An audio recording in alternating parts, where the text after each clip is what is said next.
الحمدللہ. الحمدللہ رب العالمین. جزاک اللہ خیر. جی نیکسٹ کوشچن. السلام علیکم. میرا نام معصومہ ذاکر ہے اور میں نیوٹریشنسٹ ہوں. سازا آپ نے جیسے بھی بتایا ہے کہ ہمیں ہر چیز میں حضور صلی اللہ علیہ وسلم کی سنت کو فالو کرنا چاہیے. میرا یہ سوال ہے کہ اگر ہم کوئی بزنس کر رہے ہیں، جیسے حضور صلی اللہ علیہ وسلم ٹریڈنگ وغیرہ کرتے تھے، تو اس طرح سے اگر ہم کوئی بزنس کرتے ہیں تو اس میں بیسٹ فارم آف انویسٹمنٹ کیا ہوتی ہے؟ جیسے میں نے کچھ لوگوں کو سنا ہے، کچھ کہتے ہیں کہ ہم لوگ گولڈ کو سیو کر کے رکھیں گے اور کچھ عرصے بعد اس کو سیل کریں گے تو اس کی ویلیو بڑھ جائے گی. تو اللہ تعالیٰ نے اس بارے میں کیا حکم دیا ہے اور ہمیں کس طرح سے اس میں سنت کو فالو کرنا چاہیے؟ رسول اللہ صلی اللہ علیہ وسلم کی سنت سے جو کچھ ہمیں پتہ چلتا ہے کہ آپ یعنی تجارت کا جو انداز پسند کرتے تھے، جس کی وجہ سے یعنی پیسہ رننگ میں رہے.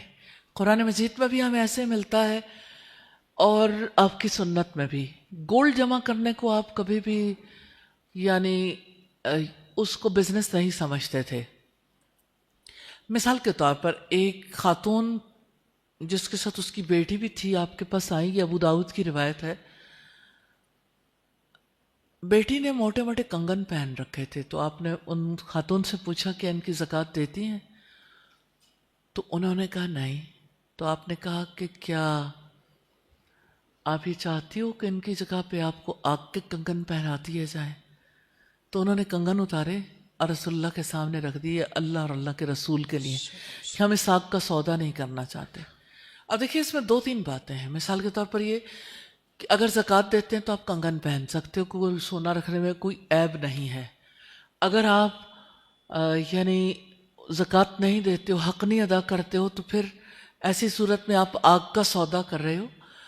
آپ سسم کی زندگی سے ہمیں پتہ چلتا ہے کہ اگر آپ کو نماز پڑھانے سے پہلے یاد آ گیا نا کہ کوئی چیز ایسی جس کو آپ بانٹ سکتے ہیں سونے کی یا کسی چیز کی، تو آپ فوراً جاتے، جب تک اسے بانٹ نہ دیتے اس وقت تک آپ اگلا کام نہیں کرتے تھے. آپ نے کوئی سونا یا چاندی ایسا ذخیرہ کر کے نہیں رکھا. ذخیرہ کرنا کسی بھی چیز کا، اس کو اپریشیٹ نہیں کیا. یعنی جیسے لوگ چیزیں مہنگی کرنے کے لیے بعض اوقات ذخیرہ کر لیتے ہیں. میں سونے کی بات نہیں کر رہی، آپ کسی بھی جنس کی بات کر لیں تو یہ اپریشیٹڈ نہیں ہے. لیکن آپ نے جس وقت کوئی تجارت کرنی ہے، آپ کا مال رننگ میں بھی ہو، کچھ مال آپ کے پاس ہے کچھ رننگ میں ہے، تو اس میں کوئی ایسی بات نہیں ہے، لیکن مال کو رننگ میں رہنا چاہیے. اللہ سبحانہ تعالیٰ نے زکوٰۃ کے حوالے سے بھی یہی بتایا ہے،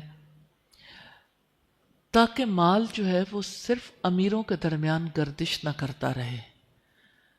تو زکوٰۃ کا اصل آبجیکٹو بھی یہ ہے کہ اس کا مال کا نفع جو ہے وہ غرباء تک بھی پہنچے، ساری سوسائٹی اس سے نفع اٹھائے.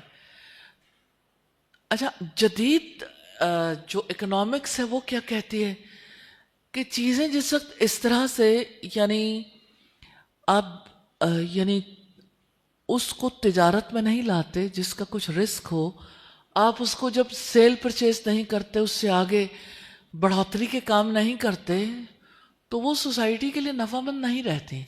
آپ جتنی چیزیں سٹور کر لیتے ہو تو سوسائٹی کو اس کا فائدہ نہیں پہنچتا. تو وہ چیزیں ہمیشہ قیمتیں بڑھانے میں زیادہ معاون اور مددگار ثابت ہوتی ہیں. لیکن بہرحال کوئی اتنا جو عام یعنی کسی کے ہر ایک کی استطاعت مختلف ہے، اپنے استطاعت کے مطابق اگر کوئی کسی کے پاس اتنا گولڈ ہے وہ دیتا بھی ہے تو کوئی حرج نہیں. کسی نے مجھ سے کہا کہ ہم تو گھر نہیں بنانا چاہتے اور اسلام دولت رکھنے کی اجازت نہیں دیتا، اور اسلام تو یہ چاہتا ہے کہ سب لوگ جو ہیں وہ ٹھیک ہے اپنی کھائیں پئیں اور اپنا گزارا کریں، لیکن یہ ہے کہ بہت زیادہ مال و دولت کے اکٹھے کرنے کو ناپسند کرتا. میں نے کہا کوئی اس میں شک والی بات نہیں، لیکن یہ ہے کہ اگر آپ یہ کہیں کہ اسلام مال رکھنے کی اجازت نہیں دیتا تو زکوٰۃ کے اصول بنانے کی ضرورت کیا تھی؟ کہ اسلام کا جو مالیاتی نظام ہے وہ کس کے لیے؟ کہ جب کچھ ہوگا ہی نہیں تو نظام کہاں سے چلے گا؟ تو یہ سب چیزیں اپنی جگہ پر ہیں. تو زیادہ آپ کے فیلڈ کے ریفرنس سے آپ یعنی سوال تو یہ ہونا چاہیے تھا کہ نیوٹریشنسٹ ہیں آپ، اور اس ریفرنس سے رسول اللہ صلی اللہ علیہ وسلم کی زندگی کا کیا عمل ہے. لیکن خیر پھر صحیح انشاءاللہ بات کریں گے. جزاک اللہ خیر. جی کوئی اور کوشچن ہے؟ جی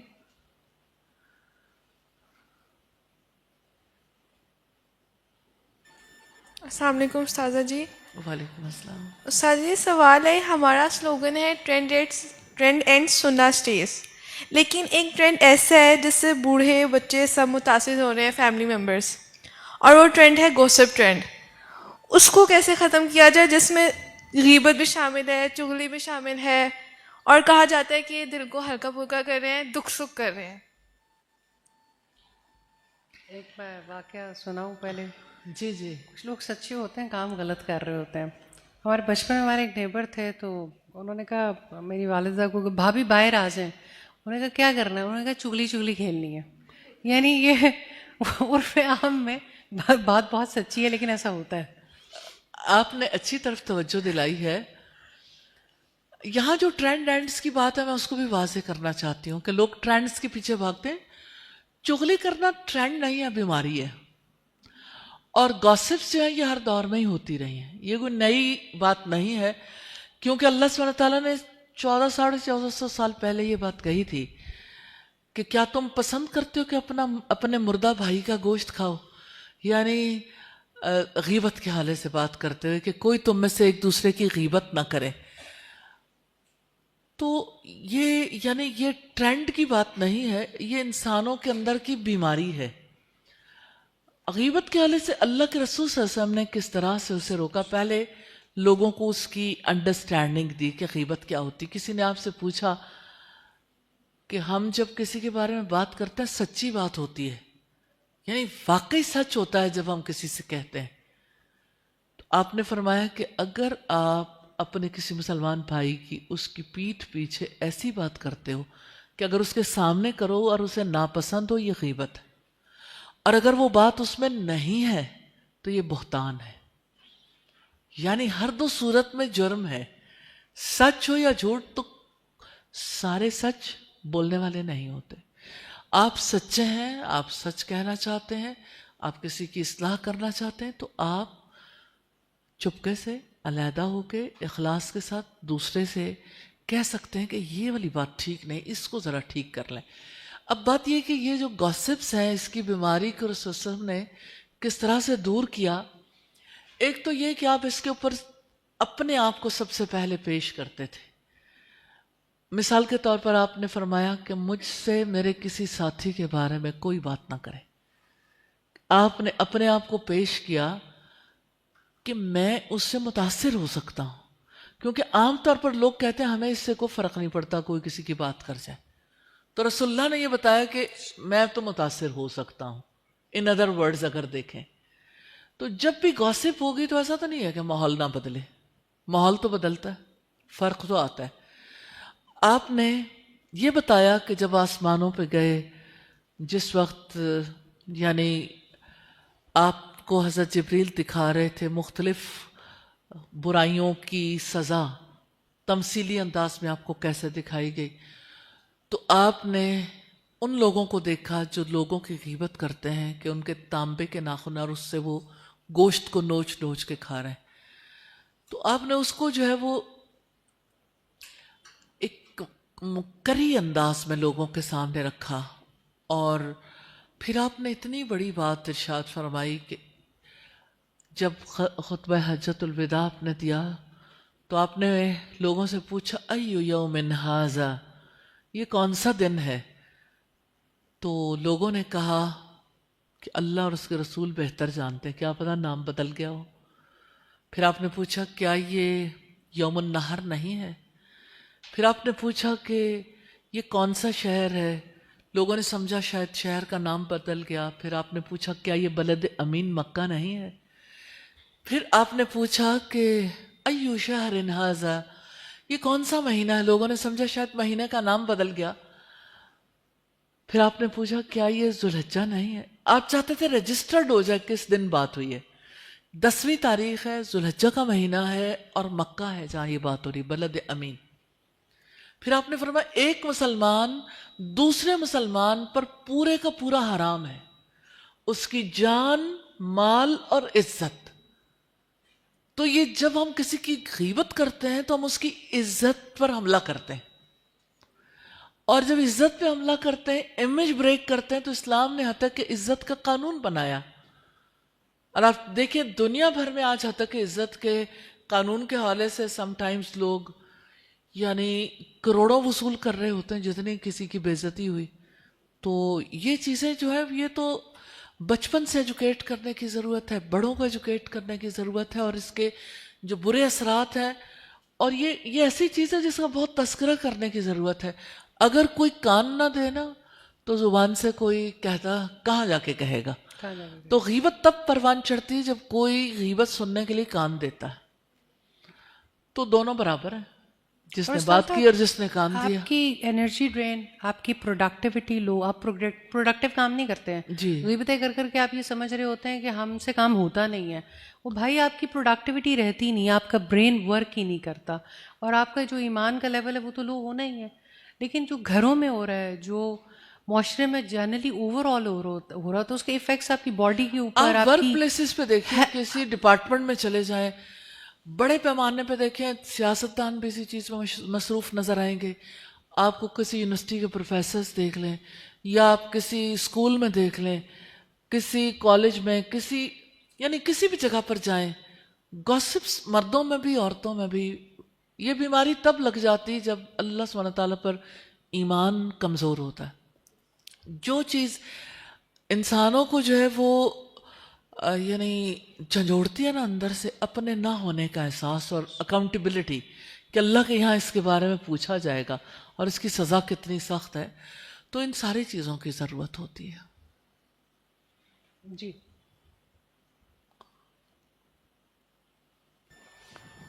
السلام علیکم ورحمۃ اللہ. استاد جی, سب سے پہلے تو بہت زیادہ جزاک اللہ خیر کہ الحمدللہ لیو لائک محمد صلی اللہ علیہ وسلم کی جو کیمپین ہے, اس میں جو ہم سیکھ رہے ہیں, اور جیسے آپ سکھا رہی ہیں اسپرچول ہیلنگ کا سیشن ہو یا سیرہ ان دا ڈیجیٹل ایج ہو, تو ایک شوق اندر ڈیولپ ہوا ہے الحمدللہ رسول اللہ صلی اللہ علیہ وسلم کو فالو کرنے کے حوالے سے, اور الحمدللہ اور لو سننا کے حوالے سے. جیسے خاص طور پر آپ ہمیشہ اس بات کو ہائی لائٹ کرتی ہیں کہ صرف سننا اپیرنٹلی نہیں, بلکہ رسول اللہ صلی اللہ علیہ وسلم کا جو کردار تھا, میں نے اس میں یہ سیکھا ہے کہ آپ صلی اللہ علیہ وسلم کا جو مائنڈ سیٹ ہے اس کو سب سے زیادہ فالو کرنے پر ہم نے توجہ دینی ہے. Positive mindset. Positive mindset. اور جیسے ہم نے اسٹریس والے اس میں سیکھا تھا سیشن میں کہ آپ صلی اللہ علیہ وسلم کو اسٹریس نہیں ہوتا تھا, اور اس کی وجہ یہ تھی کہ نہیں ہے, ہوتا نہیں تھا, اچھا کیونکہ قرآن ہمیں بتاتا ہے بہت ہوتا تھا. جی فلا اللہ کا باقی النفس کا والی بات, الحمدللہ.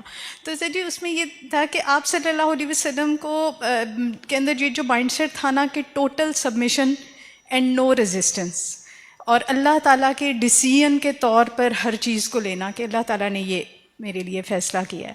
تو اس طرح سے ہم مائنڈ سیٹ کو, آپ صلی اللہ علیہ وسلم کے مائنڈ سیٹ کو سیکھنے کے لیے, اور مستقل بنیادوں پر, کیونکہ جیسے یہ جب سے کیمپین شروع ہوئی ہے الحمدللہ ایک جذبہ ڈفرینٹ ہے. جب ہم نے لیو ود اللہ کی کیمپین کی تھی اس وقت اللہ تعالیٰ کے ناموں سے محبت اور وہ سارا کچھ ڈفرینٹ تھا. تو ہم اس کو لانگ لاسٹنگ, آپ صلی اللہ علیہ وسلم کو ہم نے ساری زندگی فالو کرنا ہے, وہ محبت, وہ جذبہ, وہ مائنڈ سیٹ کو کیسے فالو کریں؟ آپ اگر اس کو یعنی اپنی زندگی میں شامل کرنا چاہتے ہیں تو حدیث کو اپنی زندگی میں شامل کر لیں. حدیث سے آپ کو وہ مائنڈ سیٹ ملے گا, سوچنے کا انداز بھی, اور پھر یہ ہے کہ آپ اپنے صحابہ کو کس طرح سے کوئی چیز سکھاتے ہیں اور کہاں سے آپ کنیکشن کیسے بلڈ کرتے ہیں اللہ سبحانہ تعالیٰ سے, اور تفکر کیسے سکھاتے ہیں. یہ سب چیزیں حدیث سے ہمیں بہت کلیئرٹی کے ساتھ ملتی ہیں الحمدللہ. تو حدیث جو اللہ کے رسول صلی اللہ علیہ وسلم کی ہے, اس کے لیے لوگوں نے گھوڑوں کی پشتوں پر سینکڑوں میل کا سفر کر کر کے ایک ایک حدیث حاصل کی. آپ امیجن کر سکتے ہیں اس حدیث کو, اس کی چھان پھٹک کے لیے کتنی محنتیں ہوئیں, تب رسول اللہ کی حیات کتابوں میں محفوظ ہوئی, اور تب ہم اس قابل ہوئے کہ ان کو فالو کر سکیں. تو حدیث کے بارے میں نا اگر آپ طے کر لیں نا انیشلی ایک حدیث ڈیلی, کہ آپ رات کو سونے سے پہلے میں خاص طور پر اس وجہ سے کہہ رہی ہوں کہ رات میں دماغ کہیں نہ کہیں وہ پروسیس پیچھے چیزیں ہوتی ہیں, یاد بہت رہتی, تو حدیث آپ کو بہت نفع دے گی. جزاک اللہ خیر.